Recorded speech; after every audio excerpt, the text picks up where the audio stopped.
Welcome, gentle reader, to Everything is Everything today.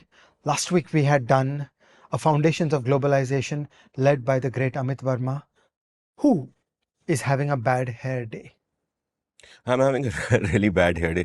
When I started the Seen and the Unseen, I used to tell people, they would ask me why an audio podcast, and I would say I have a face for audio. I have realized today I have realized I also have a head for audio. In the sense that I woke up in the morning and the first dilemma I faced was that when I shower, do I wet my hair? Because I like a scruffy look. There was a natural scruffy look. I said, do I wet it? Because if I wet it, then I have to dry it to make it look naturally scruffy, and then I have to comb it, but make it look naturally uncombed. So I attempted that. I came here, I sat down, and my good friend Vaishnav Vyas, behind the camera there, behind that camera, I'm pointing at you, Vaishnav, said to me, your hair is messed up, don't do it, right? Because he cares about me more than I care about myself. So I was like, yeah, okay, I appreciate that. I turned on the mirror in my camera, a mirror in my smartphone rather, and I looked at myself through that mirror, and it was indeed a bit of a mess. Since then, we have tried various things. Nomsita came and tried various things as well, and a lot of work took place behind the scenes, and it didn't work out. So you know what? Fuck it. Okay, I'm just like, before every chapter, I'm just going to do this. I don't care. I'm comfortable in my hair, right? And some of you are lucky enough to be able to listen only to the audio version. There is an audio version of Everything is Everything which comes on Spotify. और आप लोगों को मैं कहना चाहता हूँ कि आप बाल बाल बच गए. On that note, for a very serious subject, let's begin. This is an episode I'm really looking forward to. Last week we spoke about the 101 of globalization in terms of the 101 of the basic principles behind it, why we think it's great, why the objections against it are misplaced, and we also did a brief potted history, again a 101 kind of history, which was also an intellectual history, arguments for and against. We brought it up to some detail till World War II, and then we did a broad sweep, because I knew that in this episode you're going to take us much deeper. And indeed, a lot of the context that I have of what's happening in the world today are from your deep insights, and you made me look at the world in a slightly new way as well. So let's begin. Where should we start?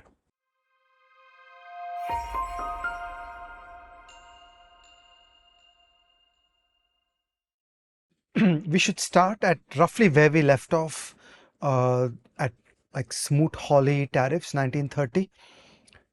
It is gruesome even today to even imagine that the United States imposed tariffs on a whole bunch of the rich countries of the world, and the others reciprocated, and world trade fell by 66%. Can you even imagine that kind of catastrophe? And, as I was saying in the previous episode, you can see the lines to the Second World War, because it is a fundamental idea. There is the martial outlook, where you want to grab land. And then there is the shopkeeper's outlook, where you will trade your way to whatever you desire. So, make love, not war. And you just have to sell stuff and buy stuff, and you're done. Then you don't need to control territory. So this whole obsession with owning land, with lines on borders, all the nationalism is just a fundamentally confused And thing. if I may think aloud, it just struck me that the circumstances under which world trade would go down by 66%, in my mind, would be exactly one circumstance, and that is a world war. So, this trade war, as it were, just turning a positive sum game into a negative sum game, achieved the same outcome as a freaking world war. It's mind blowing. Yes. And I was showing how the Japanese invasion of Mongolia in 1931, part of the story was natural resources. You won't give me the ability to buy and sell in an international trade system. Then you get these, the male characters come to dominate, and you say war, armies, land armies. As opposed to the shopkeepers' way, the nation of shopkeepers built navies, built a trading system, didn't emphasize land war. And similarly, the Italian conquest of Ethiopia in 1935 and the entire German conception of Lebensraum, that is around the notion that there is no fair game. So we should always think of these two episodes of last week and this week as being about the most fundamental issues in the world. That are you going to wage war, or are we all going to learn to be together and trade with each other? It is that fundamental. Every push in favor of autarky is taking us closer to a military and a martial outlook and a way to make progress by killing people. And so it is so fundamental that we've got to get this right.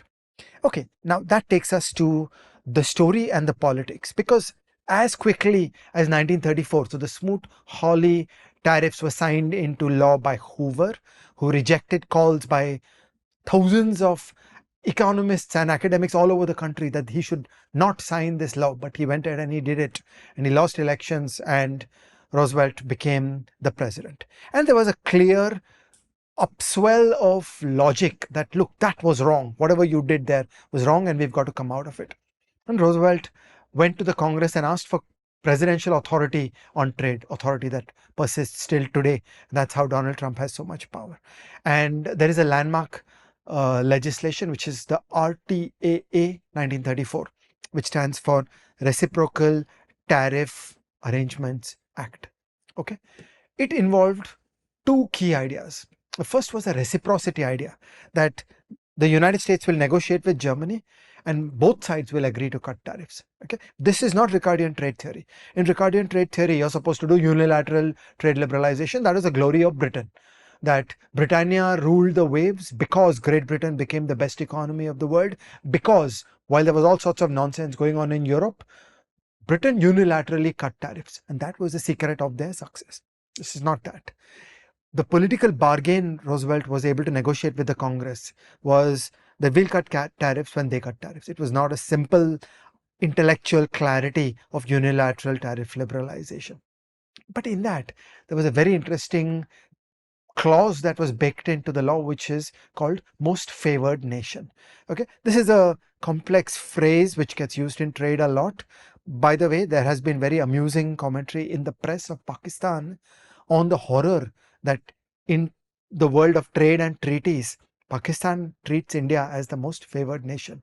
And many hawks in Pakistan are outraged that how can you treat India as your most favored nation? But this is a simple concept. It says that if the United States negotiates tariffs on pencils with Germany and cuts tariffs for Germany, and Germany reciprocally cuts tariffs, then the United States will similarly cut tariffs for everybody. That every tariff cut may be negotiated one, but it will be for all. So it's not like there'll be a patchwork of treaties where it's high for Germany, low for France. Then, you'll get to trade in direction. So you'll get trade diversion where pencils will go from Germany to France and then sold in America. Who's going to keep track, country of origin, all that mess. It was a simple idea that whatever you're going to do, you do for everybody. You don't do special cases for one. And it's a beautiful idea in the sense that, correct me if I'm wrong, but then the principle seems to be that how you treat your best friend, you will treat everyone like that. And given the principle that the lower the tariffs are, the better, this is a fabulous way to incentivize that. So it was a brilliant way that on one hand, it is a bow to reciprocity, that the president has authority to negotiate in favor of tariff reductions when they are reciprocally agreed to by other countries. But it has this MFN kicker, which actually generates a sustained bias in favor of tariff reductions. Okay, so this was a great achievement of 1934. And then, of course, in 1939, we got to the First World War. As an aside, the Japanese battle with the Soviets at the edges of Mongolia took place in 1937, and many people consider that the start of the Second World War. So there's very little daylight between the RTAA 1934 and 37 Sudetenland, 38, 39, the invasion of Poland. So one, not enough time for it to kick in, and two, the Smoot-Hawley tariffs were still playing out, and unemployment in America, for example, was 10% throughout that decade after Smoot-Hawley kicked in.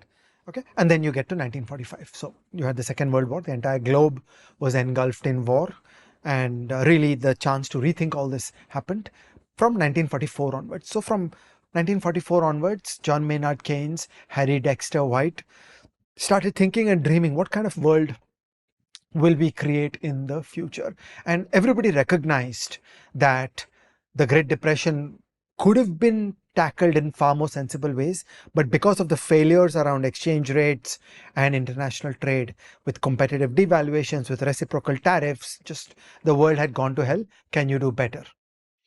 And the strategy that was taken from 1945 onwards involved the IMF, the World Bank, the Marshall Plan. A whole bunch of things were done to rebuild the world after the Second World War. One of them was the GATT, the General Agreement on Trade and Tariffs. Okay, this was a multi-country club designed to drive trade liberalization all over the world.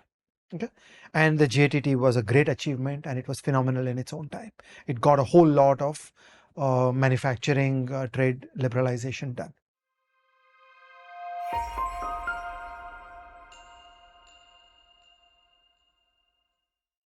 To understand today's predicament, we have to understand why the GATT worked, and then we're going to see in a flash how it stopped working. So we do need to go into the weeds of 1945 and the success of the GATT. First, these thinkers thought that while the share of agriculture in the working population in all the advanced economies had really dropped by then, it was significant and material to influence the politics. So they said to themselves, let's give up on agriculture. Agriculture is history. It's not going to matter. All of us understand as you become richer, agriculture fades away. So yeah, we could get gains from trade by doing free international trade in agriculture, but it's a price we're willing to pay. We'll jettison agriculture. And at this point, let me just plug our episode on agriculture, where we kind of try to do a comprehensive take on what ails Indian agriculture. And the important point to note is the point that you're making, that in the developed world, less people worked in agriculture, so they didn't really take it that seriously. GATT didn't consider it. Is that in the developed world, around 5% of the population actually works in the agriculture sector, whereas in India, it's anywhere between 40 to 60, depending on how you make the estimates. So it is vastly different and completely different cases. And we should aim to move towards that kind of situation, and we never kind of managed. That's another story addressed in that episode. I want to come back to India separately, and I will come to this, but let's stay on GATT. So insight one, that 5% of voters can be painful. Like Japanese rice farmers are a lethal lobby. It's like 2% of the population, like Japan growing rice. Okay, I mean, this is the country that is making semiconductors. But why pick fights? So they abandoned agriculture. And in 1945, there was no trade in services. There were no computers. There were no fiber optic cables. So trade was synonymous with trade in goods. So it was trade in manufacturing. Okay, so the entire focus was how to bring tariffs down for manufacturing. Second, at the time, the interests of the global corporations was aligned with trade liberalization. The big global corporations understood and knew that they make the manufactured goods, and their life is better if all the world is an open market, and that they will all become multinationals. They will operate in all the countries. So their incentives were aligned, and they were lobbying in every country, saying, we want more trade liberalization, not less. And this is such an important point to consider. Again, I just want to point out one peculiarity of this is that, people who sort of defend India's statism post-independence will point to the Bombay Club, which was a group of industrialists who came together and who wanted state control of the economy. And so industrialists can react in two ways. One, they can say that put tariffs, no trade liberalization, protect us from the global market, we will rule in our small pond of a fixed size. Or industrialists can say that no, give us a global market, such a big market, we'll do so well, we'll become great companies. And what you see in the developed world is companies with the confidence to say that, yeah, we will compete, we will do well. And that is exactly the right approach. The third piece of this was that in the GATT, there were significant powers for many countries to play spoiler. But the West had the military leverage and the development assistance leverage through which they would push all kinds of recalcitrant countries to actually participate and make progress in the various GATT rounds. So a country like India has always been a spoiler. India has done all it can to subvert the emergence of a successful international trade system. This is completely antithetic to the Indian interest. But every time there was a crisis, basically the Western countries got together and pushed India and did some private bilateral deal to coax India, to cajole India and get India along, and same for a Mozambique and same for a South Africa and so on. So that is how things got done in the GATT. Okay, and the GATT morphed into the WTO. I don't want to go into the details of that. This is broadly this philosophy. Okay, this is the way in which trade liberalization got done, and my God, a lot got done. In our previous episode, you emphasized that the global average, the tariffs in developed markets for manufacturers were 40% in 1945, and they got down to 5% Less than by the time, 5%. Yeah. less than 5% by the time this was done, which is a huge gain. And it is the centerpiece of the economic progress, of the glorious gain in economic prosperity, which has come through all these years. But just as I have described these elements, the raw material of how the GATT happened, all these elements got disrupted as we go forward. So now let's go forward, and you'll see each of these jigsaw pieces of the puzzle that made GATT work, which was a correct design of 1948, 45, no longer worked as you go further down the line, and it does not work in today's world. What are the pieces? First, yeah, we agree. You abandoned agriculture. It is in India's interests to do more free trade in agriculture, but the others don't care. Why fight with tiny amount of voters? Okay. But manufacturing became increasingly irrelevant.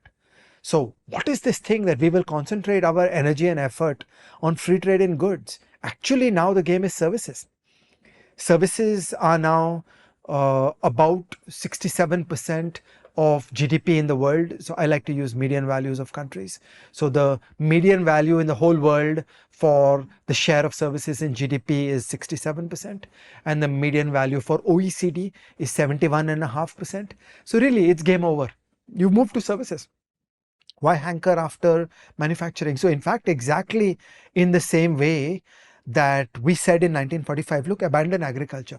I would even go so far as to say that if hypothetically you could politically obtain a sweeping free trade regime in services, that is what's really important and worth fighting for. And I'd even sacrifice a little bit of manufacturing if it came to that, because the share of manufacturing in global GDP is low. The share of manufacturing in employment is now low. Manufacturing is increasingly being done by robots. You don't need a whole lot of people in manufacturing. Okay, so that's the first sea change that happened, that the GTT and the WTO are designed for the world of goods, but the world has now gone services.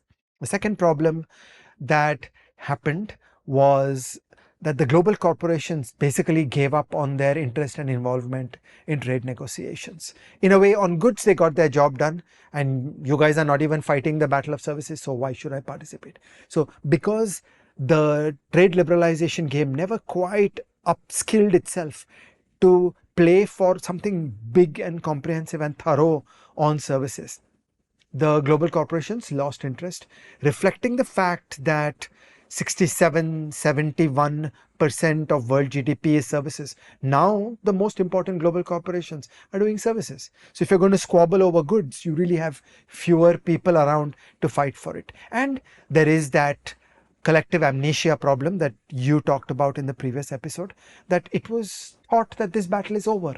I mean, once you get tariffs below 5%, you're down to some countries with low knowledge of economics who have tariffs. Nobody else keeps tariffs. I mean, it makes no sense. So it was thought that why bother? Why take effort? Why put energy into multilateral trade liberalization? Because manufacturing is done and these guys are not fighting services. The last problem is that really the West retreated, the West lost interest in their development assistance and military involvement in the world. So the idea was, look, the Cold War ended, we won, so we're not going to take interest so much. There was a downsizing of military budgets, there was a downsizing of foreign policy budgets, there was a downsizing of aid, and this had the effect of basically losing leverage on a lot of countries. So every time you try to do a modern negotiation around trade in the rules of the WTO, there is a veto for every single country. So one dinky country can be a holdup, and the West is not sufficiently bothered to fight it off. And because they have retreated from military, foreign policy and development assistance, they don't even have the tools through which they can overcome the resistance. So out of more than 100 countries, there will always be 5 crazy countries on any one thing. India has long been a very important spoiler in all trade liberalization, and so it takes effort for somebody to fight for trade liberalization. The West was producing that global public good all these years, and basically the West ran out of energy. So for all these reasons, there was a great age of multilateral trade liberalization where a whole bunch of countries agreed to cut tariffs. Tariffs are monitorable. The rules of the game were, you don't subsidize exporters, you don't charge tariffs. And these two things became justiciable in the WTO context. You could sue, you could litigate around a tariff, around MFN, and around subsidies to exporters. And a whole world of free trade and manufacturing opened up, and that world gradually subsided and went away, and we no longer have energy and passion behind a globalized world of free trade.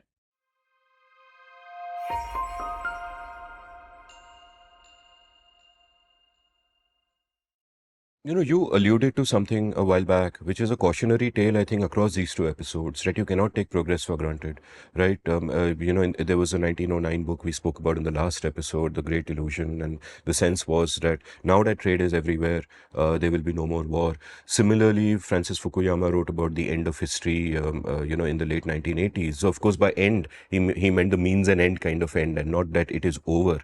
And also, his original essay had a question mark there.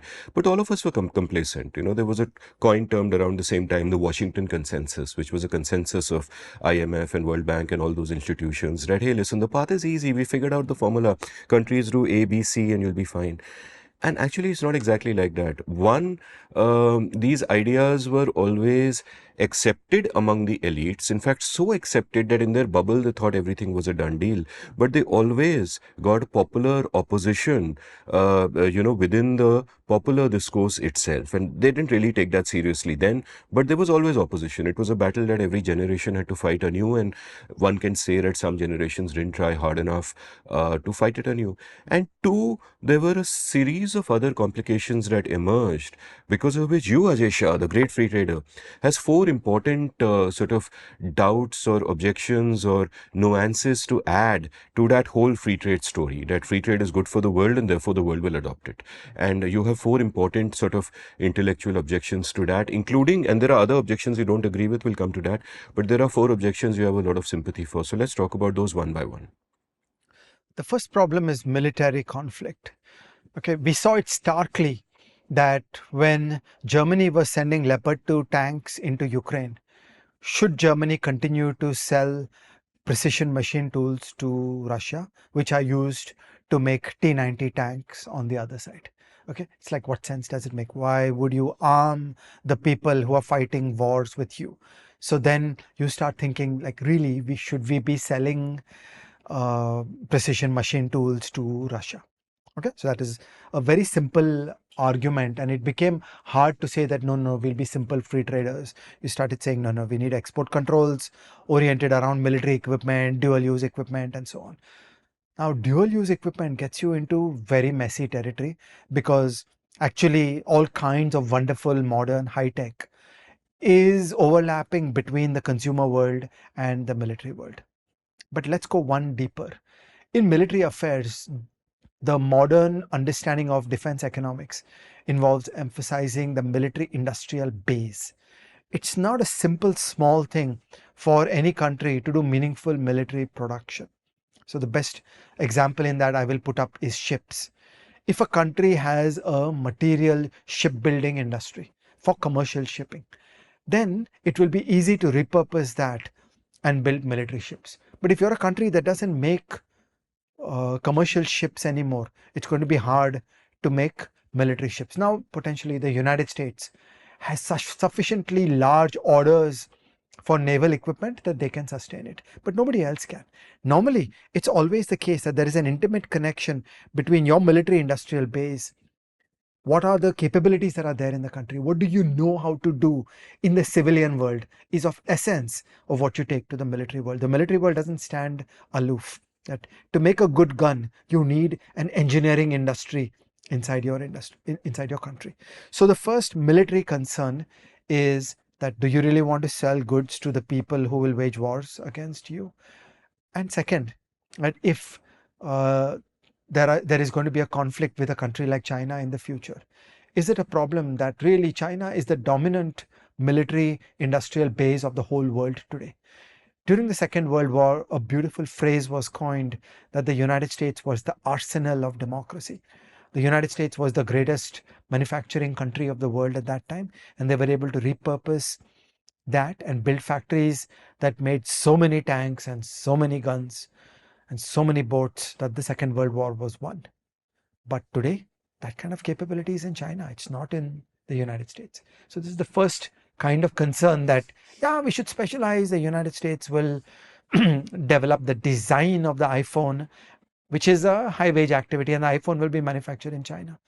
But thinking in the military domain, you do want to hang on to some military industrial base, and it is a cost, and one has to think how to do it. So a simple crude way to do this is to think that, look, we will do military procurement, and in military procurement we will say made in India. Okay, that you must make the artillery gun in India. You could say that, but really the skills, the capabilities, the knowledge, the human capital, the firms are created in the private economy. It doesn't work to just say, I will have a little vertical isolated island of private firms who make for military applications, while the rest of the private sector simply doesn't have these capabilities. Okay, so this is concern number one, which is motivated by military issues. And it's such an important concern because earlier we've spoken about two different paradigms. One paradigm is a negative sum paradigm of war, and the other paradigm is a positive sum paradigm of trade. And the important thing to remember is that it's not a binary. We will forever be in a world where both coexist, and the paradigm of trade will always be affected by the paradigm of war. So I can say that, yeah, if I'm in Germany, I'm an individual in Germany, I should be allowed to trade whatever, sell whatever I want to my Russian friends. But the point is, the other paradigm is looming overhead. And what do you do with that? And that complicates the whole matter. There are no easy answers. And again, this is related to the peace that we got, that in 1989 the USSR collapsed, which was just one of the great achievements of human history. And after that, for some time, we got a great peace. You So mean to say the collapse was one of the great achievements, in case anyone misunderstands, not the USSR? yeah, that the collapse of the USSR was just one of the happiest moments in world history. It is certainly one of the happiest moments of my life. I cannot believe how happy I was when all those events were happening. But we are not there anymore. Russia has invaded Ukraine. China is saber rattling around Taiwan. China has grabbed land at the edges of India. Okay, so we are back to a much more hostile world where we are not able to keep the peace. And so then you have to think in military affairs. Okay, idea number two. The tools of economic statecraft are a threat to the liberal economic order.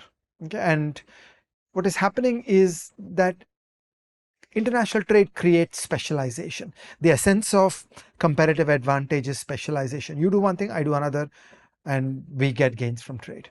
But when that specialization happens, there can be bad actors who would then use state power to create sudden supply chain disruptions.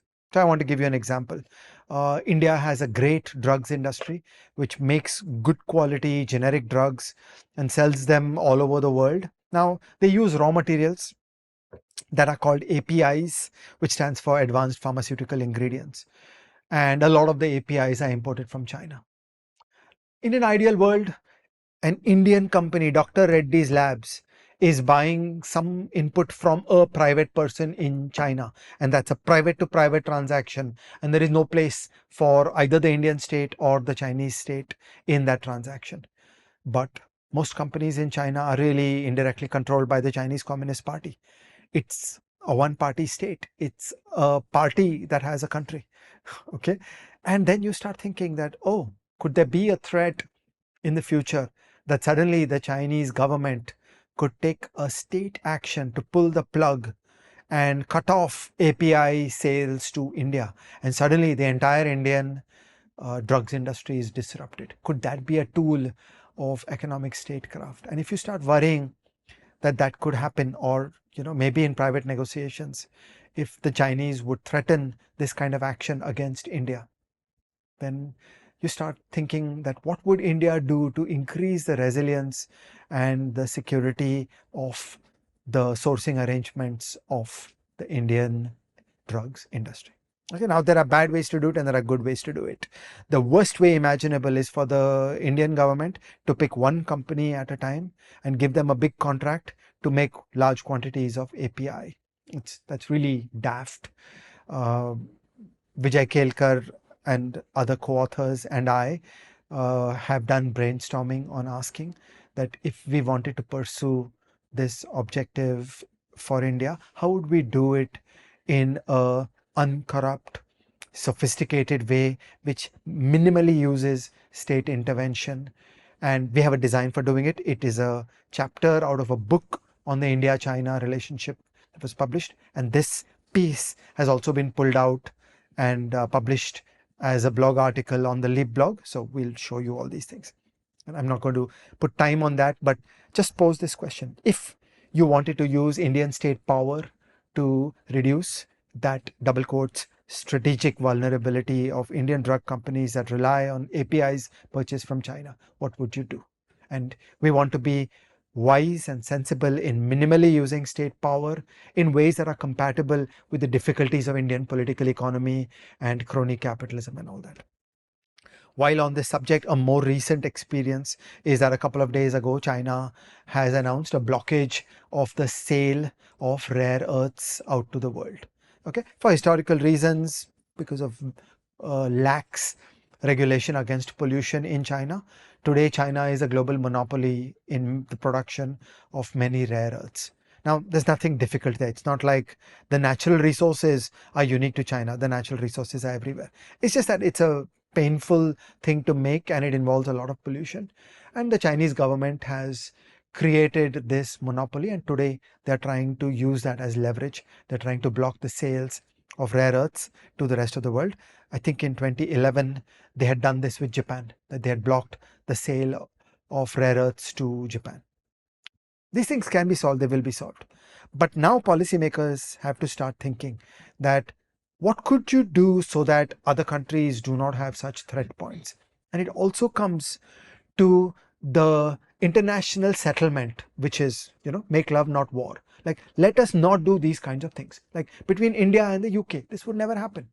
Okay, between the UK and Germany, this would never happen. Like, let us establish that comfortable system of alliances in the world where countries just say to each other that, look, I'm never going to mess with your life like this. Then the glory of Ricardian trade can happen. But when you have revisionist actors who view the international system of globalization and markets and democracy in a hostile way, bracket Russia, China, okay, then you can't apply the same rules to them and you need to think differently.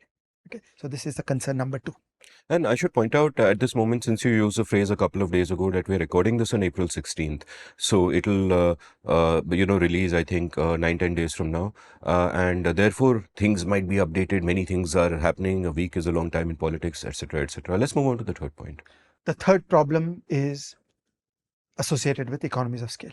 Now, in the previous episode, the dream of Ricardian trade theory is economies of scale. The dream of Ricardian trade theory is we'll specialize. You'll make the limbu pani, I'll make the Diet Coke. Okay, and we'll specialize. And the most perfect configuration in the whole world for cashew processing is in Kerala. So all the cashew of the world should be shipped to Kerala, where there is incredible capability on cashew processing. Okay, so economies of scale are the objective. They are the feature of Ricardian trade theory. Okay. The trouble is that many countries started breaking the rules of the WTO. So what's the rules of the WTO and the GATT? It's 3 ideas. First, we get tariffs down to 0. So no tariff barriers. Second, you never subsidize your exporters. Okay, you play fair and square, which is a part of the political settlement. And the third is MFN, that whatever is the tariff you charge to one, you charge to all. So you don't do country to country negotiations. Imagine if the home country starts using state power in ways that subsidize the exporter, which are not a simple, visible, overt subsidy. Okay? Subsidies can be done as directed credit, as discounted credit from a public sector bank. Subsidies can be done as land acquisition, that you expropriate the peasants and grab their land and gift it to the capitalist. Okay, and so on. There can be many different ways of doing subsidies. So some countries started creating an entire toolkit of ways in which to subsidize exporting companies in their own country. And that was violative of the principles and the spirit and the treaty obligations under GATT, WTO. And out of that, they built economies of scale. Okay, so one element of that, for example, is that In China, non-tariff barriers would be introduced so as to block the imports of something. Now, China in and of itself is a big market. And then there would be a variety of subsidies that are put in. This combination would create scale and low-cost production. And then those Chinese goods would achieve competitive strength all over the world. They would get more orders. Their scale would go up further. So two important products that we discussed in our clean energy episodes are the manufacturing of polycrystalline silicon, of hyper purified silicon, and of manufacturing solar panels. These are very simple products. They're not hard to do, but they are a play on scale. So today you've basically come down to an environment where, 6 of the top 10 firms of the world that do these things are in China, and the biggest facilities are in China, and their costs are genuinely low, and their costs are highly subsidized because a variety of WTO invisible subsidies were given to those companies. You give them subsidized electricity, you give them subsidized water, and so on. And suddenly it looks like they're so competitive. Okay, this creates a whole different dynamic in the world of trade, that monopolies are created. There was a hollowing out of manufacturing knowledge and expertise. Like the rare earths example, in a way, there's nothing hard about rare earths. But knowledge is difficult. When the Chinese government decides to play this card, it will take years for firms elsewhere in the world to recreate that knowledge. In this, I want to emphasize the complexity of gaining that knowledge, that building a complex manufacturing operation is very subtle. It's not a transferable book. It's like we say in the development episode, that economic development is not a manual. It's learning by doing. It takes years and years for each country to develop those skills. And if suddenly it is yanked, it can be very disruptive. I want to make an analogy from a different field. This is around the behavior of monopolies and extraction of consumer surplus by a monopoly. For some time, a monopoly will charge low prices and will create its monopoly position and become bigger and bigger and harness scale economies and probably buy out its rivals in that business. So far, consumers are better off because they're actually getting cheap stuff. After that comes the phase 2, which is called the recoupment, which is where the man exploits his monopoly power and starts overcharging consumers. Now, in an ideal world, in no time, competitors should develop. The problem is modern manufacturing, modern production is so complex, is so difficult. You can't will it into existence rapidly. That if you want to have API production in India, it can't be done quickly. So actually for years and years, the government-backed companies in China who've created effectively global monopolies would be able to extract consumer surplus from the rest of the world. And also this flies against the politics, that if liberal democracies the world over had come to a bargain. We don't necessarily agree with the bargain in economics terms, but the fact is we got to the GATT WTO as a certain rules of the game, that no subsidies to exporters and low and declining tariffs and MFN. That was supposed to be the package. But once China started breaking these rules, really it became difficult for many other countries. This goes back to a breach of faith, that when Bill Clinton and others brought China into the WTO, there was an agreement that you will become part of the WTO and then you will play by these global rules, which has sustained the political support for globalization in all these years. But the Chinese really never played by these rules, and they just slipped into non-tariff barriers and non-tariff and other hidden subsidies, subtle subsidies, complex subsidies that you can't quite see. And that has created a problem for the entire global trading system, as country after country, as lawmaker after lawmaker, as academic after academic, people have switched out of the free trade bandwagon and said, why are we doing this? This is a systemically important country. Earlier, these things were done by small countries. You could just let it be. Okay, the Norwegians want to do something, let it be. Every country will be silly for some time. We had this high-minded idea that, we'll all be good to each other. Beyond a point, it gets brought up in a diplomatic way that we really don't like what you're doing. And generally, people would back down. A revisionist power, China, Russia, which is systemically important, China, not Russia, which has come to achieve such a dominant position in international trade on many products, is a problem. So I understand your disquiet, but I have disquiet with your disquiet. Let me first try to steelman your position, and you can tell me if I'm representing what you're saying accurately. Steelmanning, by the way, is a term for when you are arguing with someone, you first steelman their position. To steelman is to express their argument so well that they could have done it themselves in that way. The opposite of that is straw man, which is where this comes from. A straw man is that you misrepresent their argument so that you have something easy to argue against, and steel man is the opposite.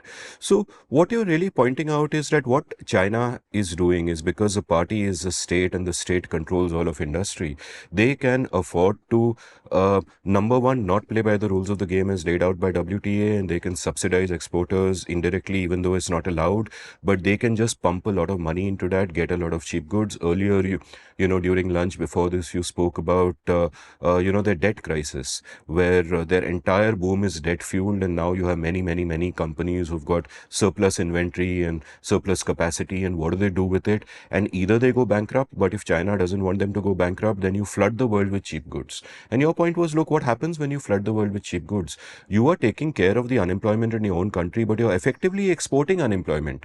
Because then if you look at if you look at Middle America, for example, what will happen there is that, or Middle India. or Middle India, that factories will shut down, their local companies will suffer, and unemployment will go up in those places. So effectively, by doing this, China is exporting unemployment. This is problem one, which is a political problem. And problem two is that it takes a long time to build manufacturing capacity, right? By subsidizing your own manufacturing industry at such an industrial scale, as it were, where market forces of competition don't affect you, you are creating a kind of a monopoly in each of those fields where you're doing this, and therefore manufacturing capacity in other countries shuts down completely, and they are incredibly hard to rebuild. So China has this tool that they can use in strategic ways, and they have achieved power over you. You are dependent in certain areas on what they can do, as indeed we are with APIs when it comes to health. And therefore, we need to think seriously about this and do something about it. So, have I steelmanned your position? Yes. Great. My disquiet about this, I won't even say my objection, because as a description, this is completely correct. But I'll break up how I think of what's going on into three parts. Part one is political, that there will always be political opposition to free trade. It'll come from local manufacturers, it'll come from people like Donald Trump who look at the world as a zero-sum game. And this will be the classic mercantilist objection from the 16th to 18th centuries, that, oh, our domestic guys are getting hurt, that we'll lose manufacturing capacity, etc., etc. And this kind of political opposition, which you find in the economic nationalism of whether it's Thomas Mann in the 16th century or Frederick List in the 19th century or whatever, it's common, it's a standard trope. It kind of continues, and political opposition has always been there. But as you and I have celebrated, the economic thinking won out over that. The second issue with this is the legalistic issue, that, hey, once you've signed on to GATT and once you've signed on to WTO, abide by the rules of the game. We should all be law-abiding players, abide by the rules of the game. Kahin pe, if you make a mistake on the small print, somebody else will remind you and you'll correct it. And China is simply not giving a shit about that. So in a sense, what they have done is both unethical and legalistically wrong. If you look at the agreements they have signed, I agree with that entirely as well. But my issue is, how would Smith and Ricardo look at it? Smith and Ricardo, the way I read their work and the way that I think, they would say that, fine, China is flooding your country with cheap goods, your local manufacturer is dying, but that's not the point. The point is that people are saving a lot of money, consumers are saving a lot of money because of those cheap goods. That money goes back out into the economy, it generates economic activity, that economic activity generates employment. That's the way free trade has always worked for all of us. So if you leave aside the how of how China is achieving dominance, what if the state wasn't doing this? What if they had natural endowments and they were getting this dominance naturally? What if they were a benign player? Then you and I would celebrate, and they would say, yeah, great, specialization is good, economies of scale are achieved, our consumers are benefiting, why should we care? And my case is that the economic case is still the same. Regardless of the how or what they're achieving, the economic case is still a case of, fine, if they are subsidizing us effectively because we are getting cheap goods and services. If they are subsidizing us, let us take the subsidies with open arms and let us not try to fight a war over this. I understand that the world is complicated. The negative some implications of any kind of warfare, economic or otherwise, come into play. You have to think of the geopolitics. I understand all that. So I'm not coming up with something prescriptive that kuch mat karo. But I am at the same time saying that the economic case remains what it is, and purely from the economic lens, we should not care about this at all. No, there is much merit to this. We should walk in this dangerous territory with extreme caution. It is too easy to slip intellectually. Okay, so what you're saying is entirely fair, and we should think hard about it. I have tried hard to manage these things in my head. And so when you tell me a simplistic story that our factories will get shut and these workers will lose their jobs, that to me is nothing much, because the clear counterbalancing force is there, which is consumers get to buy cheaper goods. Okay, so solar panels in India are cheap because they're being flooded with And the down the Chinese road, that market. creates more jobs. Also Yeah. important to point So out. getting cheaper things is a great thing. In our last week's episode, we pushed that beautiful line that the privilege of international trade does not come from exporting. The privilege of international trade comes from the glory of being able to buy cheap things from overseas. So what better deal that in India we'll make software, we'll generate a revenue stream out of that, and we'll use that to buy cheap solar panels. So nice that the Chinese government is subsidizing those solar panels. Okay, that is our baseline. A person like me who is getting worried about this must explicitly articulate scenarios of harm and specific examples of harm. Otherwise, it's inchoate. Okay. To the best of my ability, I'm able to come up with the following examples of sharp, tangible harm. Okay. The first is the situation like the API, that if we were doing this with a British industry where the British were sending us APIs, we'd be fine, because Britain is a status quo power. It is not a revisionist power. There's a certain kind of gundagiri that they do not do. And India and the UK have a great relationship. Everything is hunky-dory. Okay. If that was the environment, we'd be fine.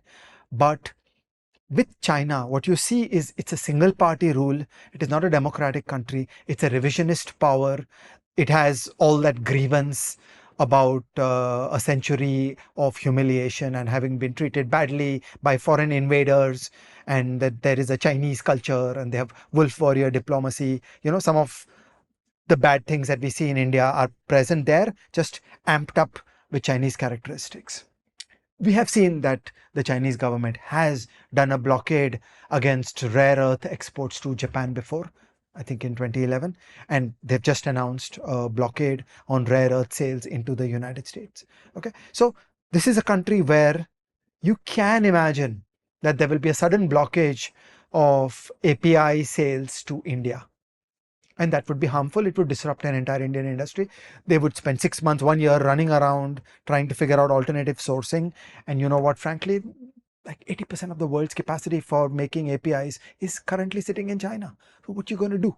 So India is a material player in the global drugs industry. It needs those APIs in large quantities. And currently the bulk of that capacity is in China. So there is a capacity to induce harm in a certain scenario. Now, I carry a very gloomy view of international relations, that when you are dealing with a revisionist power like China, these tools will be used, they will be threatened. So for every one situation where the Chinese actually cut off rare earth sales to Japan, there will be 9 other situations where these things are threatened in private. So imagine a negotiation going on around what's to happen around Ladakh. And the Chinese are saying that we want you to act like absolutely nothing happened, that this is the boundary of India that has always been accepted 5,000 years ago. And if you don't do that, tomorrow we'll cut off API exports to India. Okay? These kinds of things would be threatened in closed rooms, because when you have a vulnerability, that turns into the power to threaten a government. And then the Indian government would have to decide that, do we want to experience a big disruption in one of the important successful exporting industries of India or not? Okay, so this is one tangible pathway to harm, which is the threat of cutting off supplies. The second tangible pathway to harm is what I described as the recoupment stage of a monopoly. That in the old theory about the economics of monopoly, it is true that in the early stages, Uber gives you a subsidy and they build up the monopoly. You get the network effect.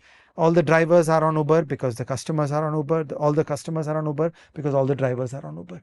first Uber's job is to finish off all the rivals and consolidate a monopoly. But they're not doing this as a favor. So while they are subsidizing consumers, you do need to look 2 moves ahead. The only reason a firm does such a thing is because of the promise of profit at future stages. And then they start charging higher prices, which is called the recoupment stage. And so you can imagine that once you have finished off global manufacturing in a certain industry and there is no material rival to Chinese companies there, then they can start raising prices. And now we are all peasants who don't know how to make complex artifacts because those factories, those industries just didn't exist in India at all. So that would be my second reason that this is a really messy thing to happen. So I feel that these are tangible stories of harm which are plausible in our real world. That you can have an Indian CCI enforce against a monopolist in India. You can have a US FTC enforce against a monopoly in the United States. How do you control a Chinese industry that embarks on recoupment? I want to make a couple of points. Point one is that those old fears about monopolies are, in my view, nonsense. Right? They are nonsense because no one has ever given me a real world example of where somebody has established a monopoly with low prices and then suddenly raised the prices once you're a monopoly and nothing has happened. It is only possible through state coercion. It has never happened in the free market. People said about Amazon 25 years ago that, oh, prices are so low. One day when they've wiped out all the local retailers, they'll raise the prices and we'll all be screwed. That's never happened. That is never going to happen. It is explicit. It is part of the DNA of Amazon that low prices is a whole game that they will always play. It hasn't happened with cell phones. It hasn't happened with Geo. It hasn't happened with absolutely any company. Give me an example where without the coercive power of the state coming into play, a company has first taken a monopoly by lowering prices and then raised them. They simply never raised them to higher than the point where they were before. So that is my strong objection to that point, but it's orthogonal to this. The other thing I would say is that, again, as I said while steel manning your position, I agree with all of this as a description. It worries me. But then, when you open the door to either a political or a mercantilist argument against free trade being used, then it is going to be used by authoritarians, by dictators, like the exact arguments that you are making are being used by Donald Trump today to cut down on free trade. So I am curious about what would your prescriptive measures be then, because our prescriptive measures would not be what Trump is doing. That destroys the system. So what are those prescriptive measures then is something I can't wrap my head around. On the previous thing, the question I would put up is, what are the entry barriers? Okay, so this distinction between looking at market structure, like is there a monopoly, is there not a monopoly, but rather looking at how difficult is it to put up a new company that will compete with that. Okay, so an emphasis on the contestability of that industry. If Amazon is to start charging crazy prices for hand towels, then in no time Myntra will start selling hand towels. So there's no real entry barrier and there is nothing there. In the world of complex engineering, there is an entire supply chain of manufacturers, components, the logistics, and it is very hard to recreate that. So if Chinese recoupment were to commence, then it would be very hard for other countries, or it would take 5-10 years. But you know, in my experience as a consumer for half a century, I can't remember a single case where this has happened. You know, give me the concrete example. You're giving me the theory. I'm saying this theory is But rubbish. we are in an unprecedented moment. So in the past, That's what authoritarian dictators say, that we are in an unprecedented moment, therefore I will use coercion to handle it. But you got to tell me where it has happened. This has been the theory from when I was a kid. I am saying the economic textbooks are wrong on this. Give me an example. Otherwise, you don't have a case. We've never had a systemically important country like China with a $19 trillion GDP, with a single party state, with the lack of internal democratic checks and balances, and hence the ability to expropriate their citizens. It's a new situation. We've not been here before. Fine, I get the new paradigm. I'm just saying that that general point about monopolies, like in the popular discourse, many people will say, oh, so and so is a monopoly, this, that, they're charging low prices, be suspicious. I'm like, no, Geo did not raise their prices. Amazon has never raised their prices. 30 years ago, I heard that they're going to create a monopoly, drive out the local retailer, and we'll all get screwed because then they'll charge 10x. Never. That simply doesn't happen in the real world, and I don't know why it is still in the textbooks. I am saying it is wrong. Show me the counter example. Without state coercion, it is not possible. If you have the connivance of the state, of course you will have all kinds of monopolies coming up, which is terrible. we should have a future EIE episode on monopolies. It's Done. a great subject. Done. Right now, let me just Let's continue run the ahead story. on Yeah, my yeah. today's story. Your fourth. Okay. My fourth was the one that you already discussed, which Okay. is the macroeconomic adjustment problem. That if a country has too much debt and their companies are overextended, then the country has to work it out. That you have to put many companies into bankruptcy, people will lose their jobs. For many years, you will have bad GDP growth. Look back at Japan after 1986. Look at the Indian NPA crisis. Okay, that's your responsibility. Each country has to solve its own macroeconomic affairs. But here you have a systemically large country, one of the largest GDPs of the world, responding to this situation by putting cheap credit into the companies and flooding the world market. This just makes everybody's life more uncomfortable and more difficult. So it will be hard to sustain a global trade regime when these kinds of behaviors are taking place by some actors.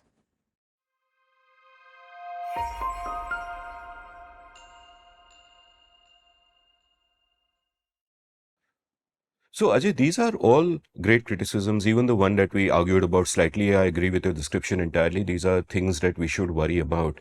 But there are also other criticisms, especially coming from the administration in the USA, which I know you don't agree with as much. But we need to take them seriously because they are determining great events in world politics and world history.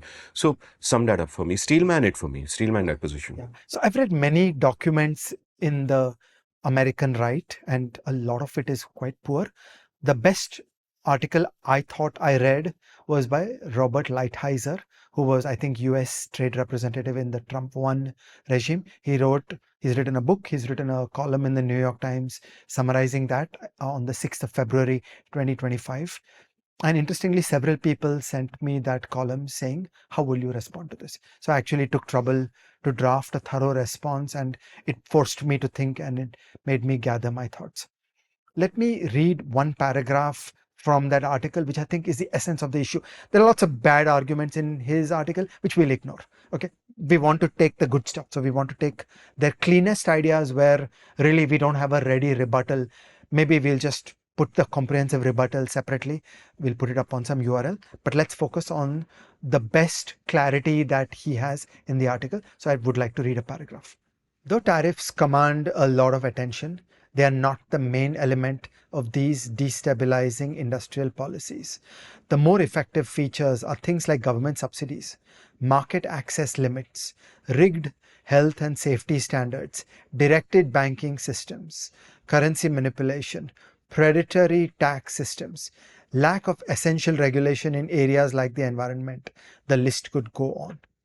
Okay. So this is their conception of what is an unfair trading environment. That, we had a deal around the WTO, which was a certain kind of fair play, MFN, no tariffs, no other non-tariff barriers. Like no tariffs means no barriers and no subsidies. Okay, that was supposed to be the deal. Just to clarify, non-tariff barriers could be things like regulations which make it hard to sell your products in a particular country because their regulations are crazy. So, for example, Europe's GDPR regulations, whether you agree with them or not, have been held up as an example of excessive regulation which doesn't allow American companies to compete adequately in Europe. And if I vaguely remember JD Vance protesting this. Now, you can agree or you can disagree with those protests, but that is what is meant by non-tariff barriers. But I want to draw a line there. The discussion around GDPR is a level playing field, saying whether a European company or an Indian company selling in Europe, you must satisfy GDPR.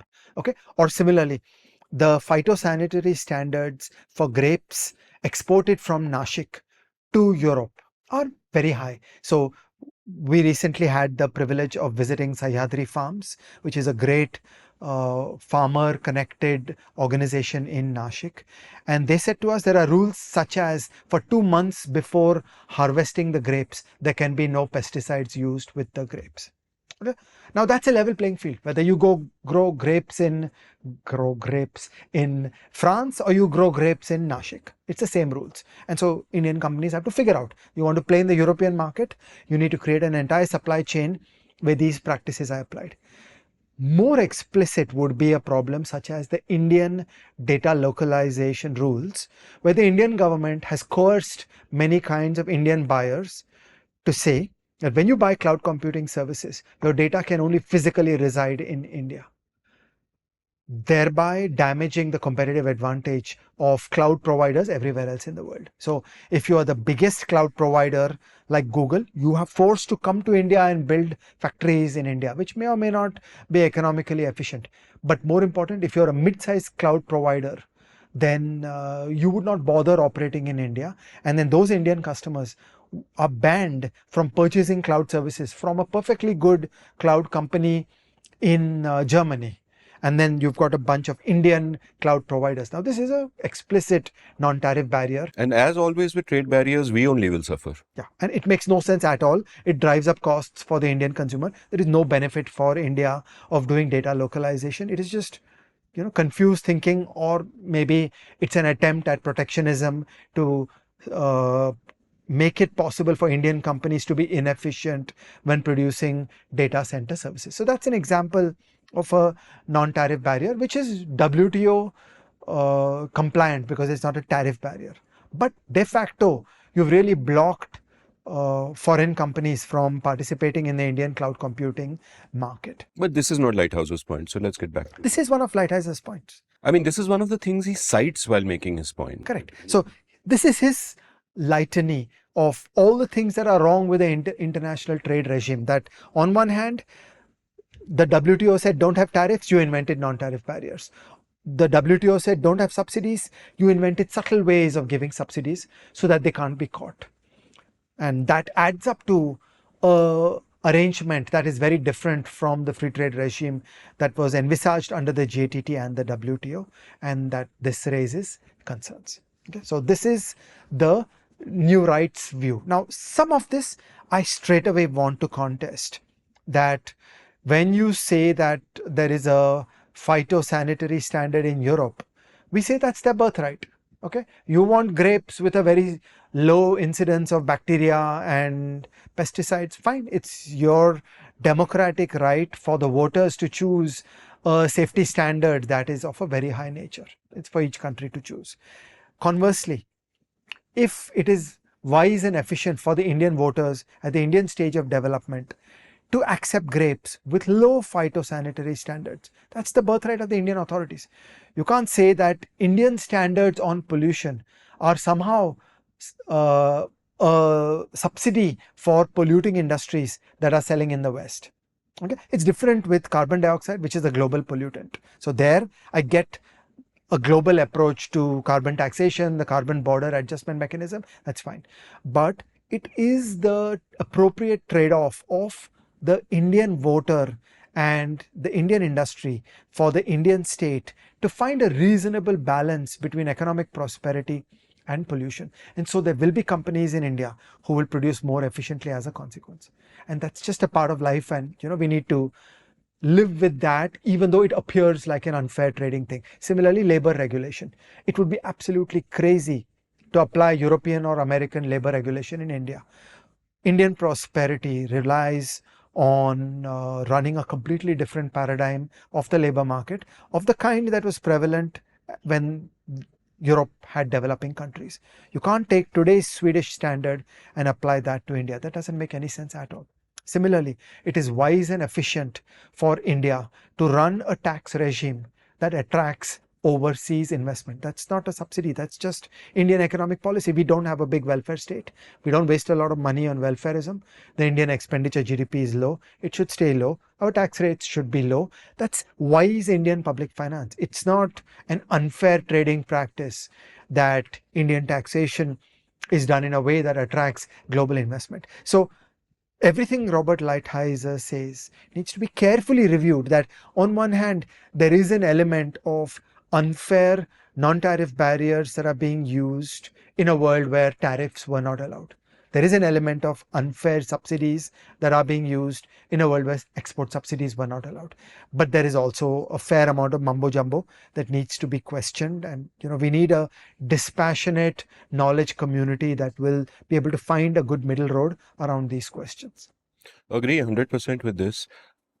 I mean, I understand the sense in which you used it, and is probably that's the way people are using this phrase, the new right thinking, right? And like, first of all, in India, of course, we have no conception of right or left. All parties are, what we would call left wing on economics, right wing on society, which is exactly the opposite of what it should be, because they're both anti-freedom. But typically, you think of right wing economic thinking as being for freedom and for trade, and this is exactly the opposite. In fact, Trump is not representative of right wing economics at all. Trump and Bernie Sanders, in fact, are so similar in their anti free trade thinking that,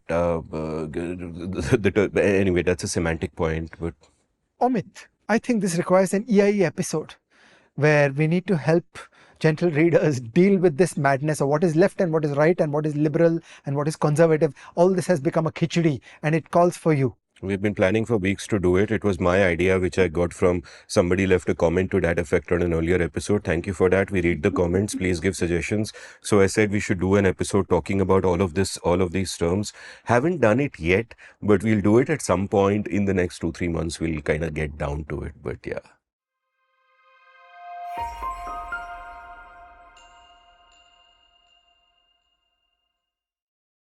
So, Ajay, a long time has passed since we decided we are going to do 2 episodes because everyone wants to know about the Trump tariffs, and we haven't spoken about the Trump tariffs yet. So, get to the point. Tell me about the Trump tariffs.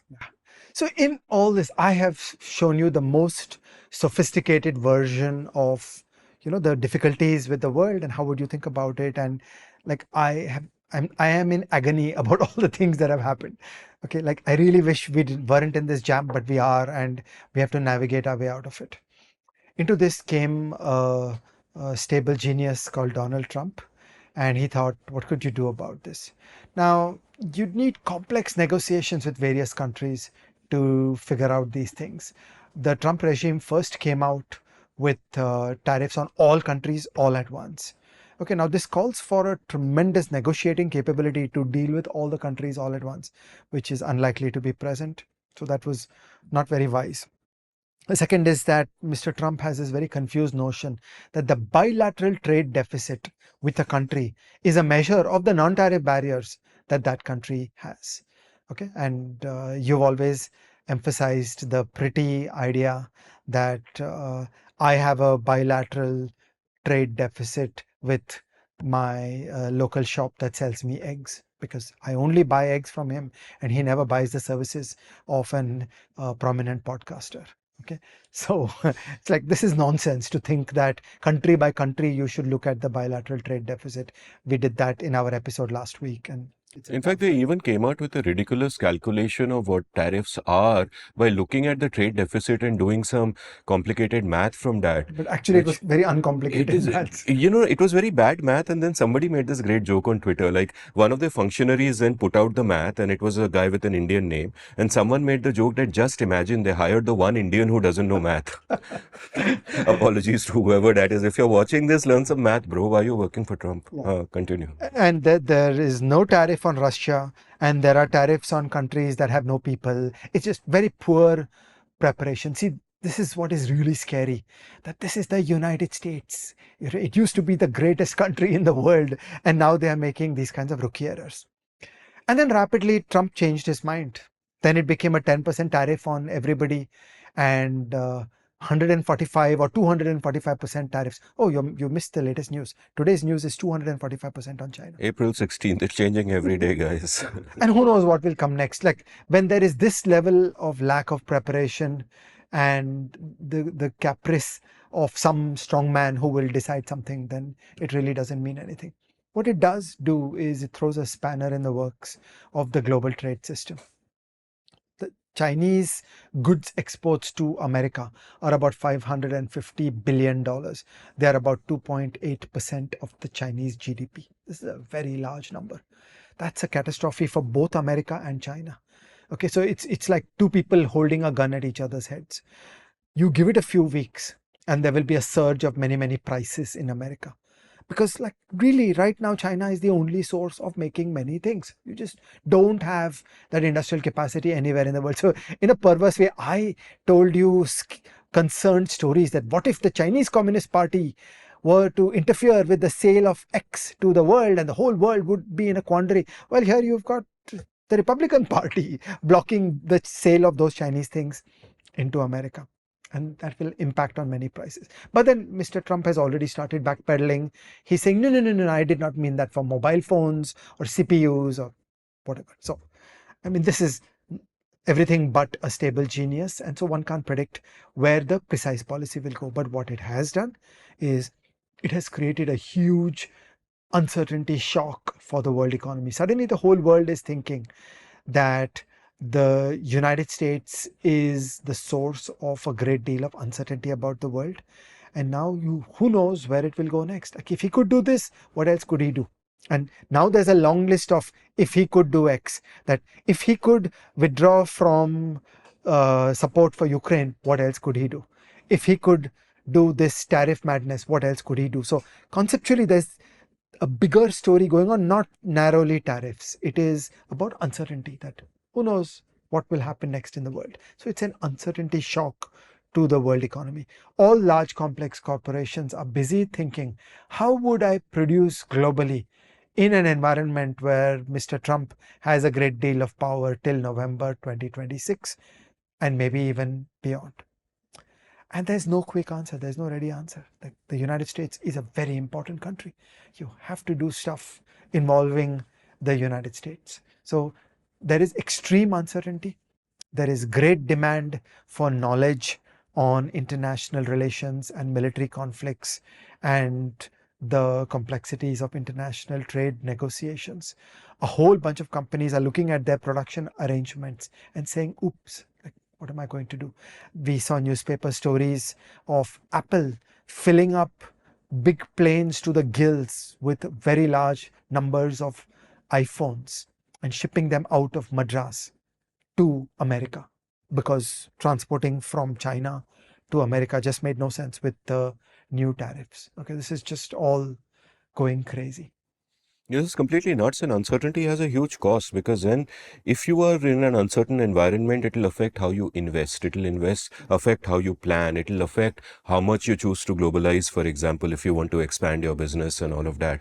And that has effects down the line. I should point out that, again, like we said in the last episode, of all the things that Trump is doing, I don't have a blanket condemnation for everything. In fact, I think they're doing some good things as well, the administration. And whether you talk of, all the different areas that have received criticism, I think you have reasonable arguments on both sides of them. From isolationism to the small government move to even leaving Ukraine, which both of us agree is a disaster.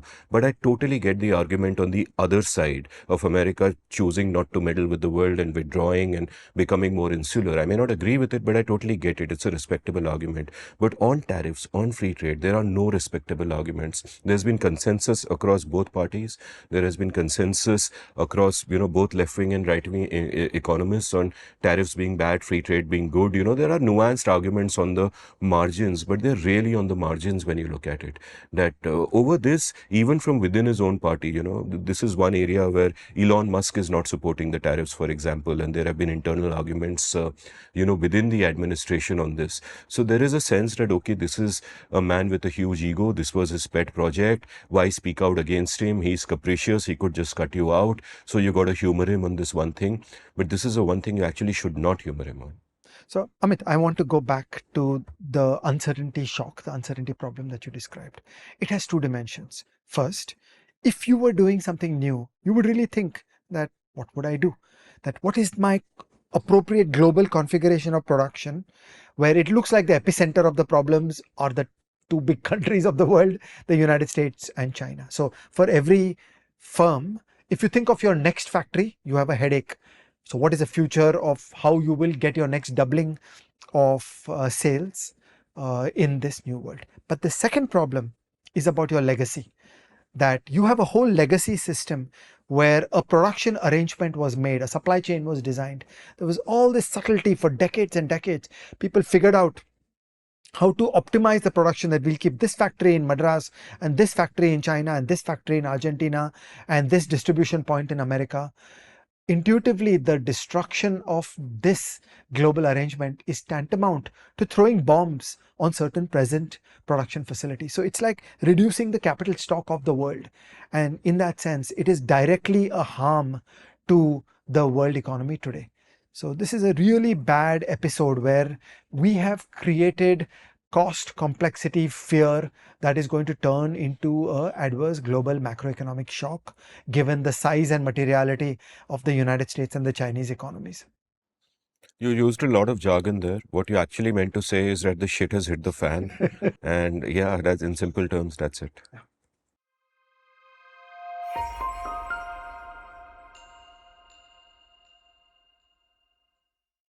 So Ajay, let's look ahead a bit. That there was sort of an old world order which functioned in a particular way, and there were some problems with it, and the real world intervened in other ways also, and we are currently in this mess. But moving forward, what can a new world order look like? What lessons can we learn from the past to configure the future in such a way that those issues don't come up again, and we are more prepared?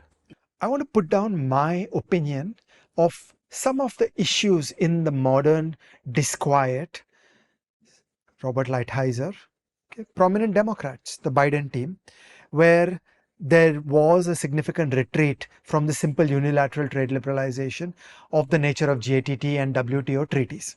Okay, so I think these problems, government subsidies, market access limits, directed banking systems, currency manipulation, predatory tax systems, emitting carbon dioxide, unfair treatment of foreign companies, intellectual property theft, military conflicts.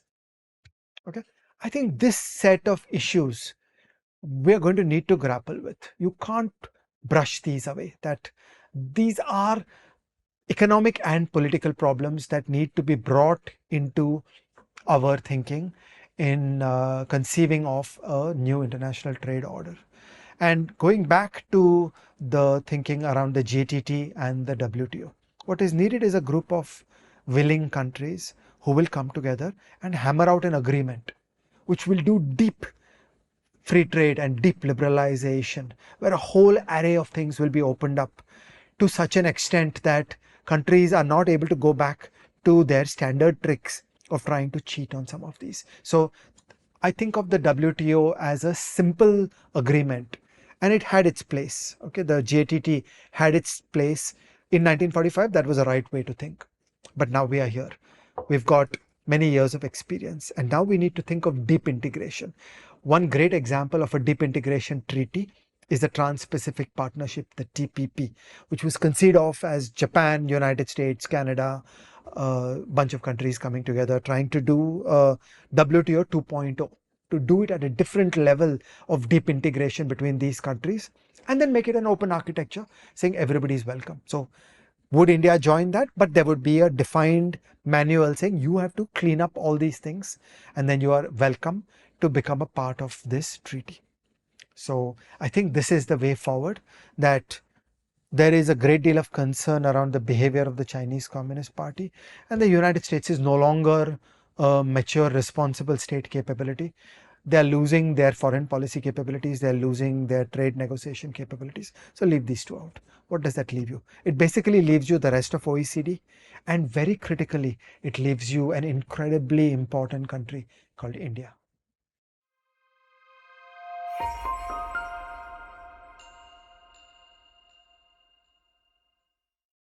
अब आपने कह दी दिल की बात Ajay sir. India is incredibly important, and despite how disastrous the Trump tariffs are and how much sadness we feel at the way globalization seems to be falling apart, it's actually a great opportunity for India and for all of us, and we can finally do the right thing. Please elaborate.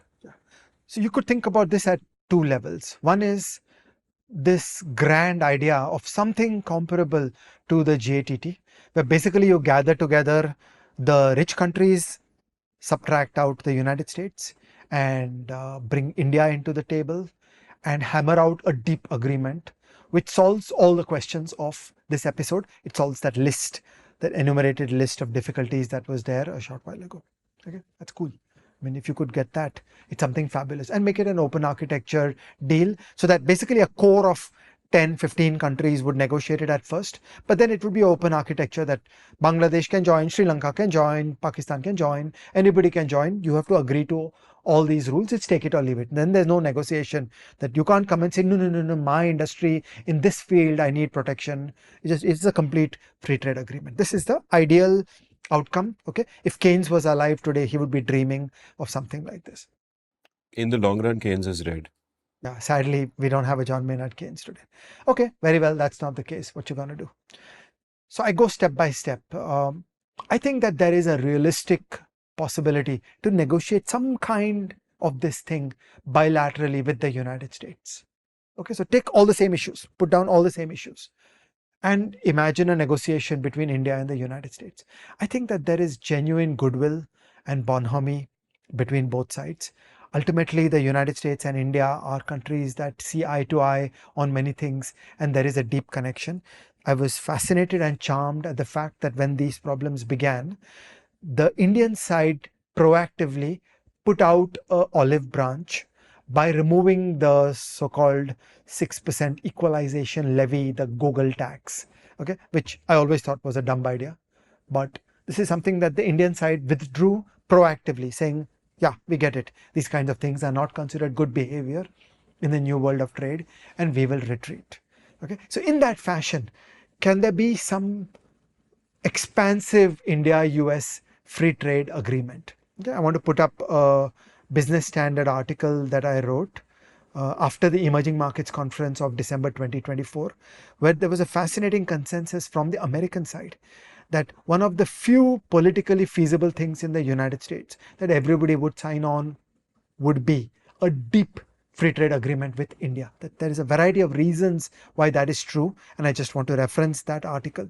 And I think that whole story is even more salient today, now that we've begun a trade scuffle with the rest of the world. The United States needs free trade with India even more, not less. And Donald Trump will be able to go home and claim victory that there were these 15 ways in which India was not a good citizen in the world of trade, and I have opened up all of them. And the Indian side would be able to go back to the people and say, you know, we had a potential mess with one of the most important countries in the world, and we've secured a good deal.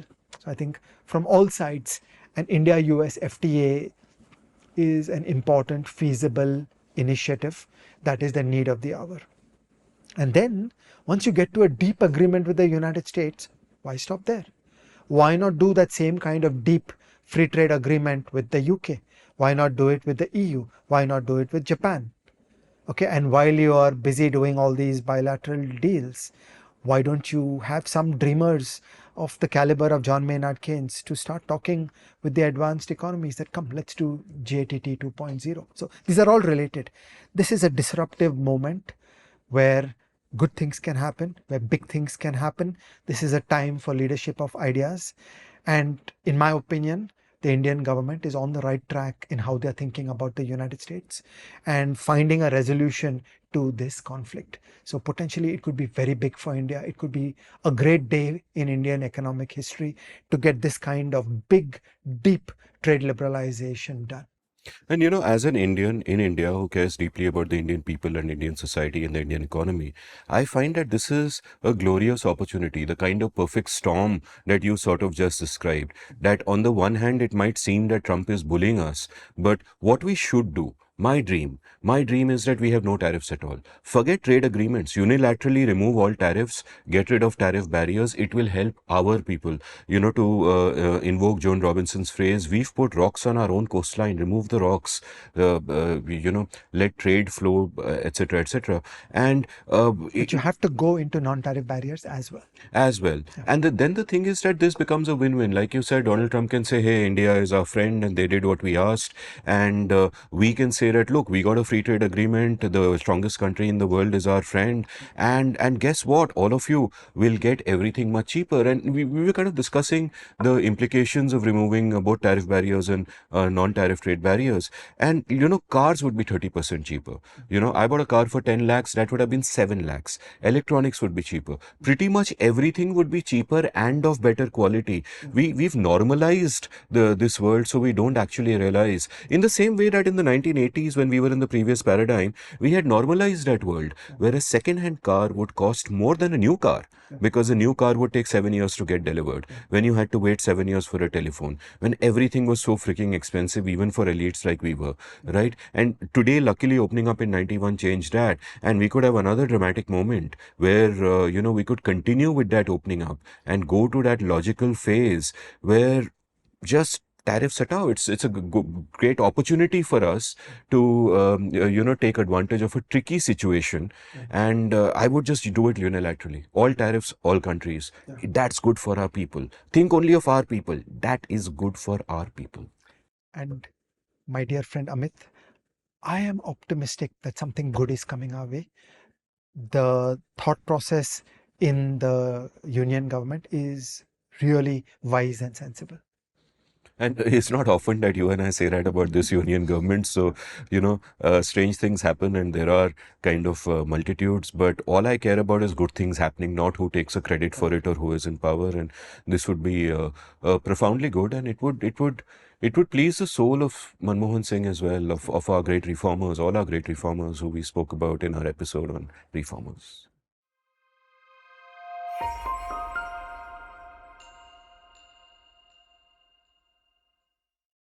So, Amit, give us a recommendation. So I'll give you a recommendation.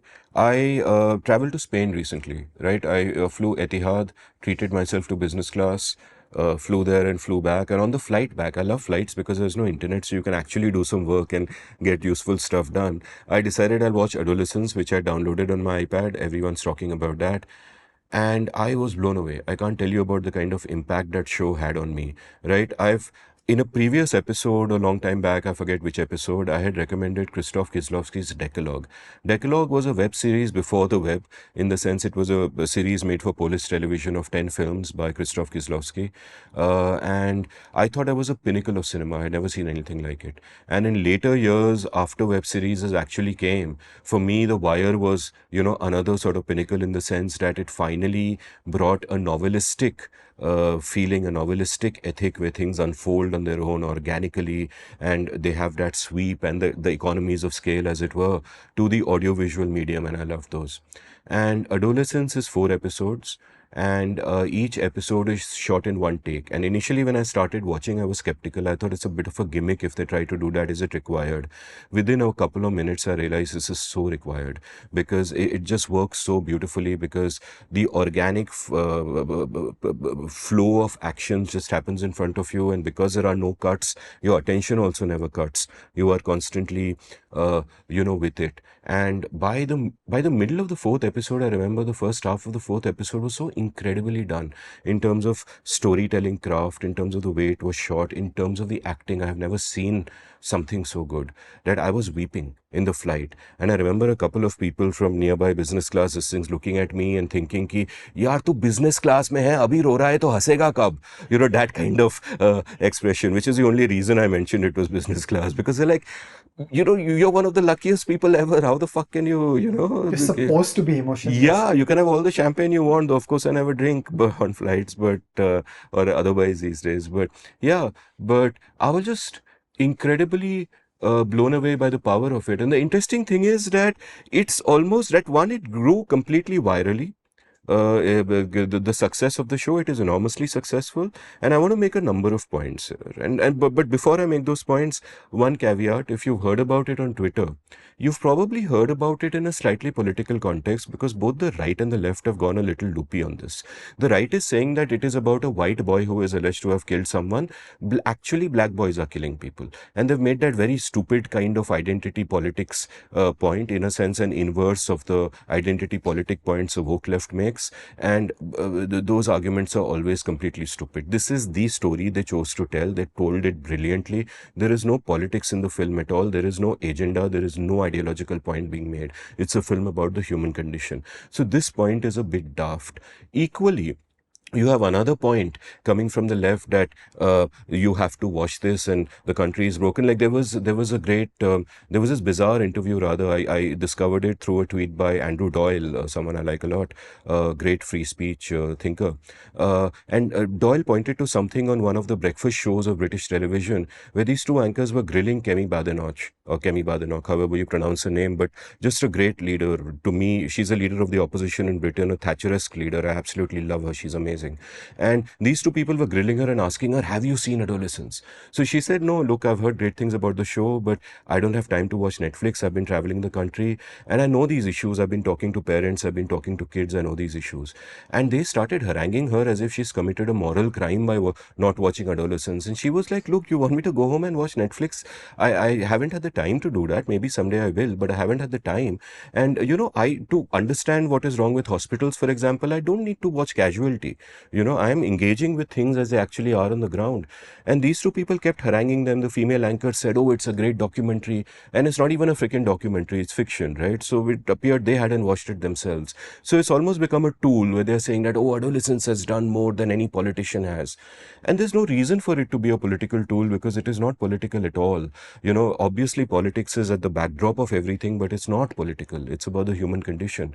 And equally, there have been woke criticisms of it that the whole film is centered around the boy alleged to have committed a crime and not the girl who was a victim of the crime. And nobody ever looks at the girl and people ignore victims. And I'm like, oh my God, that is such stupid criticism. I think it was Martin Amis who once said the worst kind of criticism is when you criticize an author for not writing the book you wanted. You can't do that. They wrote the book, they were trying to write a particular book, and those are the grounds for criticism. If you want to tell a story about a particular character, by all means tell your own story, but don't get to this.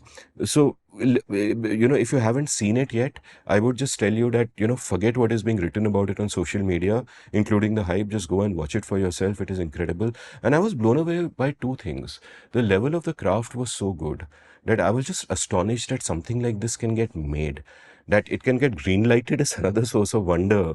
Netflix actually approving this, but that something like this can just get made because it is a new pinnacle in filmmaking. And the second thing I was astonished by is that something so good is so popular.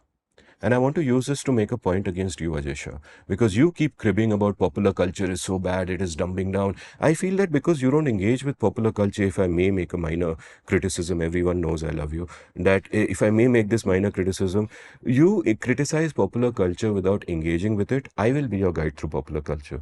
We are in a golden age of culture. We are in a golden age of cinema. This is a year when a magnificent film, Anora, won the Oscar for Best Film.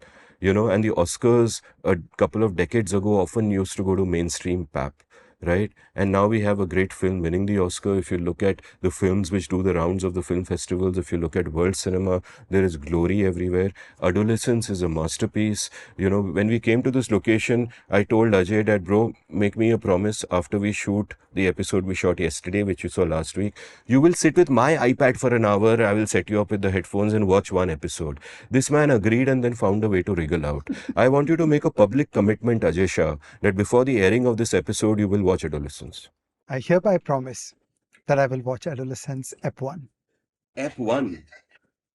4 hours is a huge commitment. Okay, you will watch F1, and if you don't continue, it will be extremely. You keep telling people engage with the humanities. This is the humanities. It's not just studying history and sociology, it's culture. This is life, understanding human beings.